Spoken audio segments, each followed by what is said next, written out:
joining us. We are just a little bit ahead of time. Hopefully you can see the screen. We're due to start it in the next sort of 10 or so minutes. So thank you for joining us early.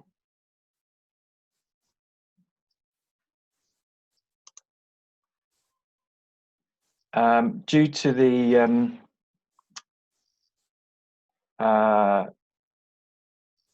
different security settings, if you need to speak, if you're not a speaker, there is a raise the hand function. So just feel free to do that, either a thumbs up or a hand signal. That would be good. Thank you very much. I'll speak to you again shortly.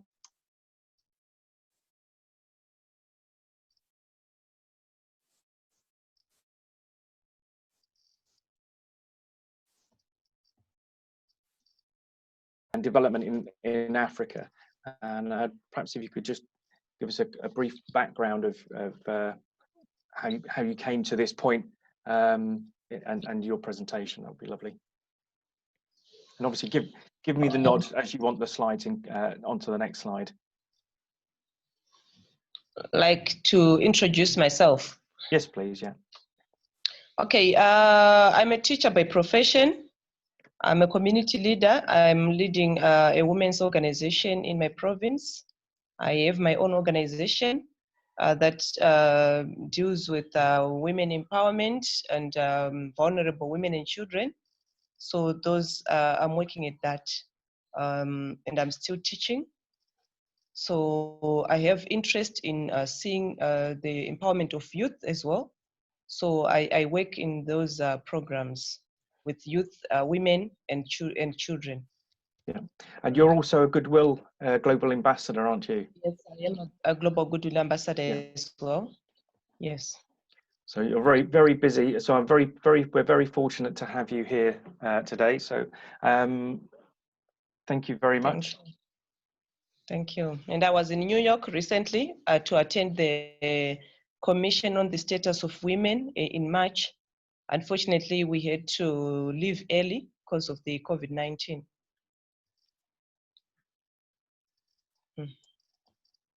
Okay. Just let me know. Just say next slide when you want me to advance. Okay. All right. I am going to present on youth and development in Africa, seeing that most of the youth we have here in Africa, they are not participating well in the development of many nations. So we are just going to discuss on that, on youth and development in Africa. Okay, if we can have the next slide.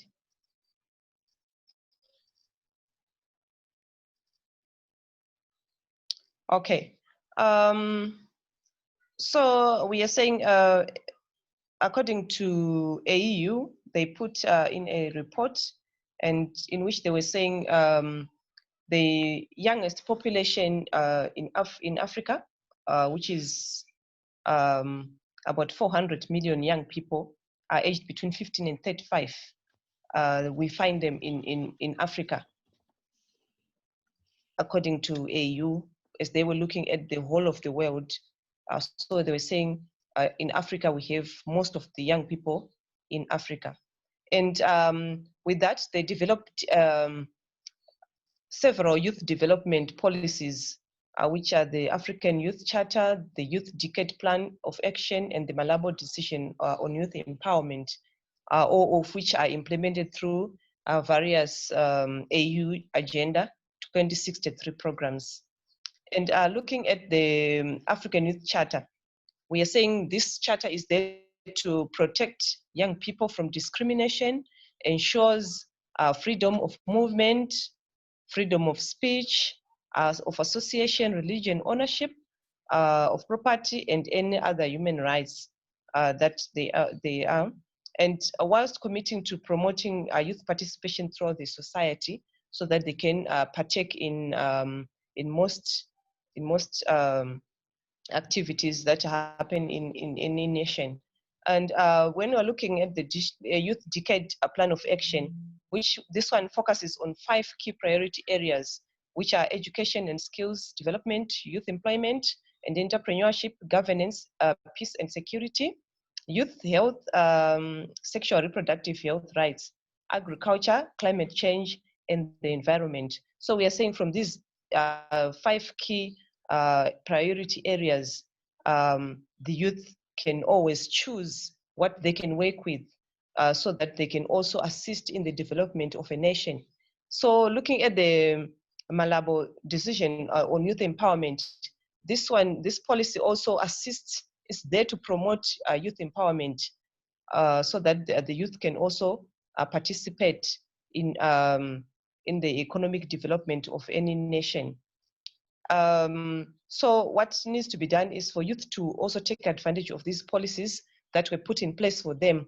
But it seems that most of the youth, they are not even aware that there are such policies, so that they can also advocate and lobby for their space in any nation, so that they can also participate and also give advice, also bring in their ideas to the government. So with this background, we are saying we can now look at the role of youth in development, how they can develop their nations. If we're looking at the 5 key, areas that priority areas that we just looked at. Because we know that development, we're not talking about development, we're just talking about the process that is creating growth and progress, or bringing about positive change in any given country. So we are saying the youth can now play a vital and effective role in making free media to discuss the problems of development without fear or for the sake of seats of power and political interest. As we can see in most of the countries, that the youth cannot freely say what they want to say about the problems in a given country, because they don't know how to do it and they are not given a chance to do that. And also we are saying because of that priority area of education, we can now see the youth participating in the removal of illiteracy in the community by educating the community, participating in raising awareness and education among population, and enable them to know their duties and rights. So it's very important that the youth also participate in education. And since we know that the youth are very clever, intelligent, and which means they can design, or they can participate in innovation, like bringing in new ideas, new designs. They can also set successful projects and programs that can convince thinkers and planners and hugely contribute to resolve different development programs in a given state. So we need really to promote the youth so that they can also bring in their new ideas, also help the government in solving their problems in development. And with all this, we are saying the youth are key to strengthening Africa's future and can use all of the above to develop a nation. So the youth, they can also look at the problems that we have in Africa. We have many problems. We have the hunger that is ravaging the most of Africa. So we are saying these problems, youth can look at these problems and look at the problems as opportunities that they can turn and start to work on these opportunities in a way to solve these problems. And looking back, we are saying Africa, it used to be a booming and attractive industry, and they can start smart agriculture to produce food and for their communities, so that they solve the hunger problems in Africa. And they can also create jobs through venturing in smart entrepreneurial activities in agriculture, agro-processing, energy, infrastructure, development through skills acquisition programs, education, training, capacity building, and retaining the labor in Africa in all key sectors like education, health, and industry. So basically, we're just saying these youth should look, after looking at these problems as opportunities, they should also start working, stop complaining, nagging, and blaming the governments by changing the way they look at things and the way they react to problems that they face every day. So it's now their time to take the initiative and be involved in the development of their nations than living for the diaspora. And they should also ask themselves who should turn their economies around for them when they leave their countries to go for greener pastures in other countries. They should work in their own countries to improve their economies. And we can also say there is a lot of untapped potential waiting for the youth to take advantage of, to take the initiative and start taking the responsibility as youth. And they should be the change agents, the innovators, the industrialists, and the leaders. So this way, we are saying it's up to the youth, really, because they have no excuse for not progressing in life. They have no excuse in changing things in their own countries. It's up to them to take advantage of these policies that were put in place by the AU and start changing things in their own nations, thereby developing their own countries and moving forward.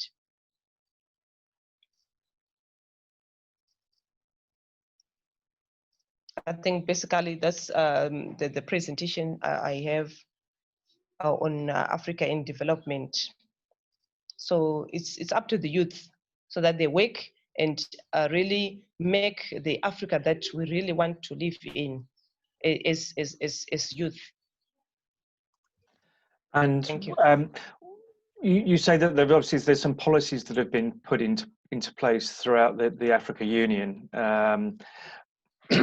You know, just playing devil's advocate, I could, you know, I hear the youth a lot saying, well, you know, what can we do?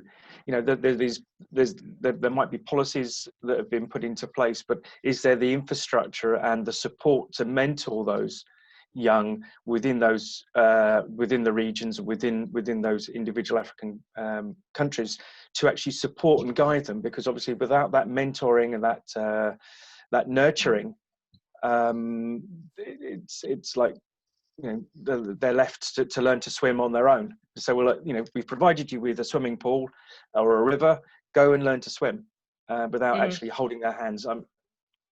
Yeah, I think that's very important, because me myself, I see myself as someone who is there to save the youth. I attended a WISD World Youth Summit, whereby we were also talking to the youth and saying, we are there to guide you, to show you how to do things, to enlighten you on the policies that you may know, and tell you which policies are there to guide you as youth, which areas do you need to work in, where do you need to go, so that they can also work on it. Because many youth, when you look at many youth, they don't even know.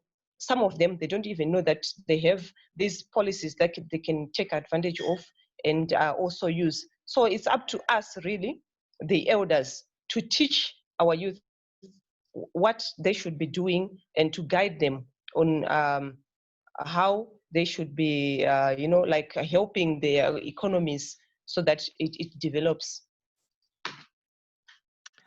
Yeah, no, absolutely. That's why I asked the question, because I know obviously through the GGA, you know, these non-governmental, you know, voluntary organisations that put a lot of effort into mentorship, guidance. And I just wondered, you know, what was being done at state government, local government levels, if anything, for your experience. the local government, they have programs in government on youth empowerment, and they also give opportunities to these youth. But really, it's not at the level that would say we are really making strides in helping the youth to really get where we need them to go.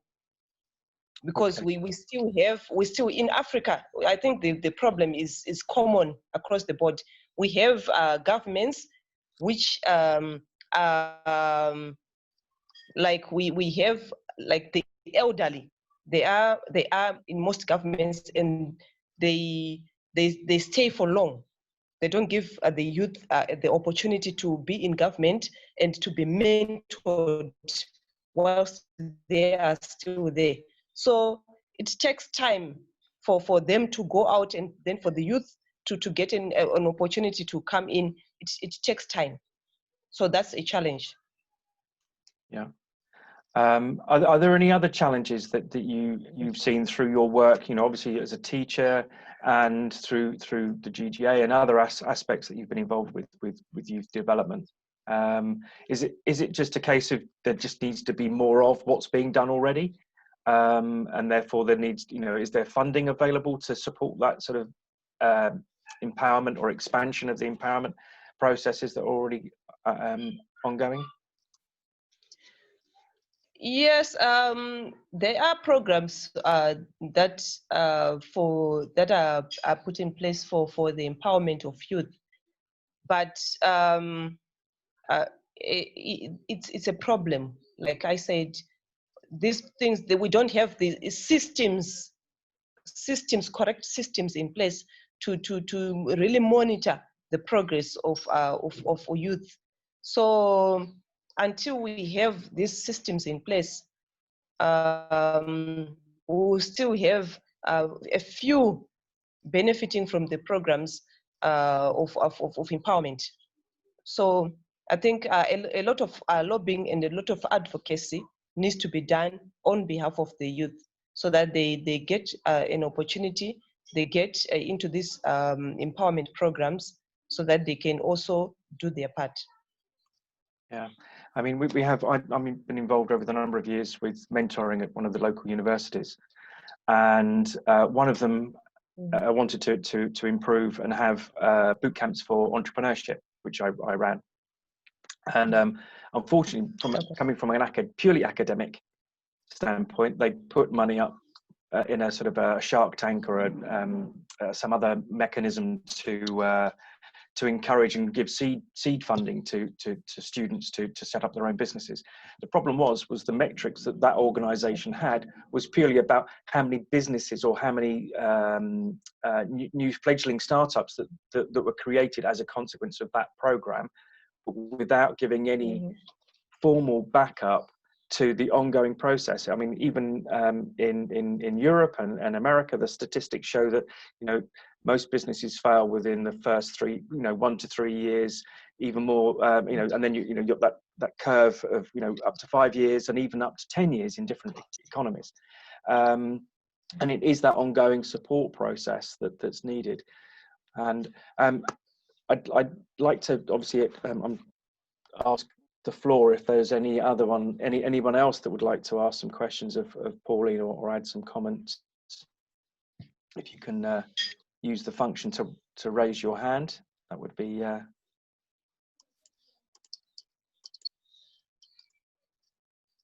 okay. Janadi, 1 second. Yes, you're unmuted. Thank you.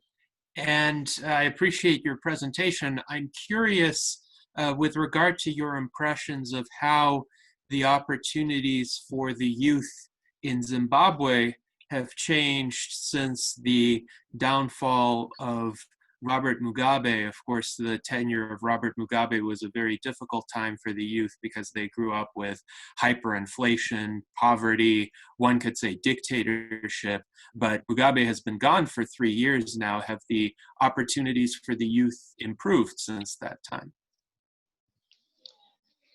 Yeah, I think coming from that time, it's not going to be easy. Yes, there are programs in place for the empowerment of the youth, but it's taking time. It's taking time, but the youth, they have support.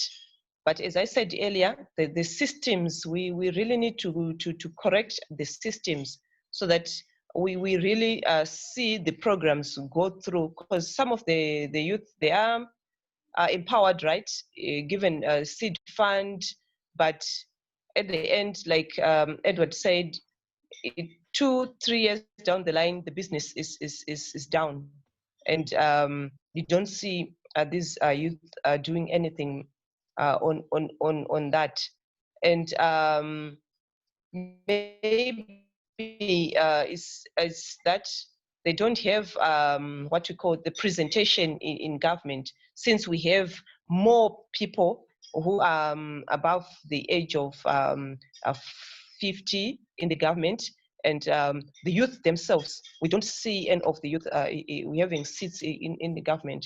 So I think that on its own can be a barrier to the empowerment of youth.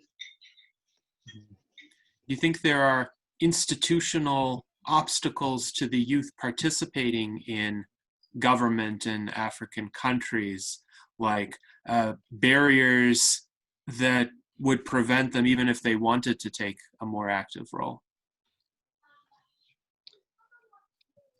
Yeah, I don't know, because when we are looking at in most of African governments, we see the participation of youth in government is limited. It's common in almost all the African countries. It's common because they don't regard youth as capable of bringing change, of aiding in development. So I think, yeah, we can say that there is a stumbling block. All right, thank you.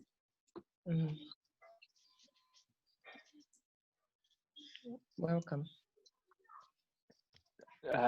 Do we have any other questions? I'm just trying to, please, I've got different views to the participants, so if there are any questions from the floor, please raise your hand.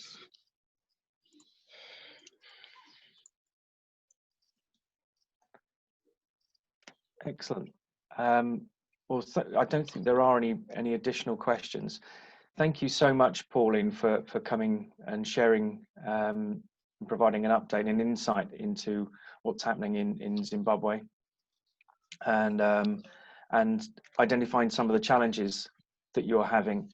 And I know that this is just the start of these discussions as we try to formulate a best policy, a best practice for how wider community, industry, private enterprise can support and mentor the youth in African nations. We're all doing a little bit, but I'm there's always so much more that can be done, so that Yes. we actually can achieve the visions that we have for Africa in the next decades to come. Yes, definitely. Well, thank you again for joining us. Thank you for your continued good work, and there's a Goodwill Ambassador and everything else. I'll bring this session to a close. We do have another speaker in almost half an hour, covering the harnessing the power of ethical leadership for Africa. Brenda, I know, is on. But what I'll do is I'll just pause the screen. You can take a comfort break, grab some water, a cup of tea, coffee, and we'll see you back here in 30 minutes. So you don't have to drop off unless you want to. You can come back and we'll readmit you to the room. Thank you so much. Thank you.